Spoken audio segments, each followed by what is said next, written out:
NEET പരീക്ഷ പൂർണ്ണമായും റദ്ദാക്കുന്നതുവരെ പോരാട്ടം തുടരുമെന്ന് DMK അധ്യക്ഷൻ MK സ്റ്റാലിൻ. രാജ്യമെമ്പാടും നീറ്റിനെതിരായ പ്രക്ഷോഭ പരിപാടികൾ ശക്തിപ്പെടുന്ന നിലയിലാണ് സ്റ്റാലിന്റെ പ്രതികരണം. നീറ്റിനെതിരെ ശബ്ദമുയർത്തിയ ആദ്യത്തെ സംസ്ഥാനം തമിഴ്നാടാണ്.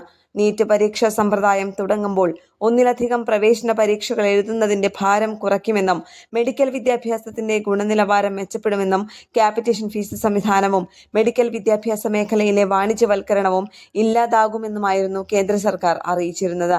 എന്നാൽ ഇതൊന്നും നടപ്പായില്ലെന്ന് മാത്രമല്ല, ഗ്രാമപ്രദേശങ്ങളിലും സർക്കാർ സ്കൂളുകളിലും ഒന്നാം തലമുറയിലും മാതൃഭാഷാ മാധ്യമങ്ങളിലും പഠിക്കുന്ന വിദ്യാർത്ഥികൾ കടുത്ത തിരിച്ചടി നേരിടുകയുമായിരുന്നു. നീറ്റ് പഠനത്തിന്റെ കേന്ദ്രബിന്ദു പരിശീലന കേന്ദ്രങ്ങളായി മാറുകയും ചെയ്തു. അമേരിക്ക, ജർമ്മനി തുടങ്ങിയ രാജ്യങ്ങളിൽ പോലും പ്രവേശന നടപടികൾ മെറിറ്റ് അടിസ്ഥാനമായാണ് നടത്തുന്നത്. ജസ്റ്റിസ് AK രാജൻ കമ്മിറ്റിയുടെ ശുപാർശ പ്രകാരം തമിഴ്നാട് നിയമസഭ ഏകകണ്ഠമായി നീറ്റ് ഇളവ് ബിൽ പാസാക്കിയിരുന്നതും സ്റ്റാലിൻ ചൂണ്ടിക്കാട്ടി. മെഡിക്കൽ കോളേജുകൾ സ്ഥാപിക്കുകയും ധനസഹായം നൽകുകയും പരിപാലിക്കുകയും ചെയ്യുന്ന സംസ്ഥാനങ്ങൾക്ക് വിദ്യാർത്ഥി പ്രവേശനം തീരുമാനിക്കാനുള്ള അധികാരവും നൽകണം. മെഡിക്കൽ വിദ്യാഭ്യാസത്തിന്റെ ഭാവിക്ക് നീതിയുക്തവും എല്ലാവരെയും ഉൾക്കൊള്ളുന്നതുമായ സമീപനം കൈക്കൊള്ളുകയും വേണം.